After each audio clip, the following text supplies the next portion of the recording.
Good morning, welcome to Grace for Today. We're going to continue in Psalm 91 this morning in verse 3.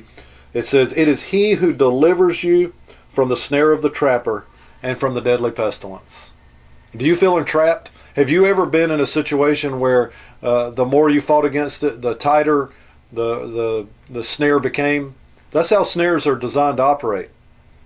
A trap for an animal, a snare for an animal, is usually made out of a string with a loop on it, and it's hidden up under some leaves with a bait, perhaps, and a bent over branch. And when the animal steps into that snare, the branch pulls up, it tightens up the loop, and the animal becomes entangled. Now, if the animal really understood how a snare operated, he would relax himself and try to get loose as that knot loosened. But that's not what happens. When a wild animal gets ensnared, he tries to fight against it. And the more he fights against the snare, the tighter the snare becomes, ensuring his demise. It's the same way with fish traps or fish nets. It's the same way. A fish swims into a net. If he realized what the net was doing and he were able just to stop and back out, he'd be fine, but that's not what happens.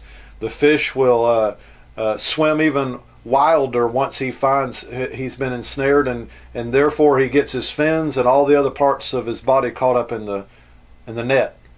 And that's exactly how the snare of the devil operates.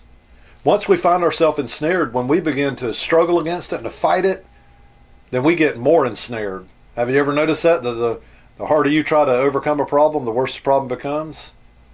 But the third verse here in Psalm 91 says that He, the Lord, is the one who sets us free.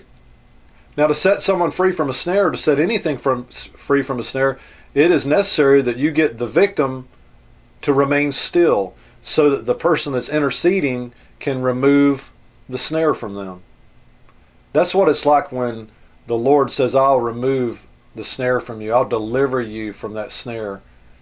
We have to allow Him to do the work.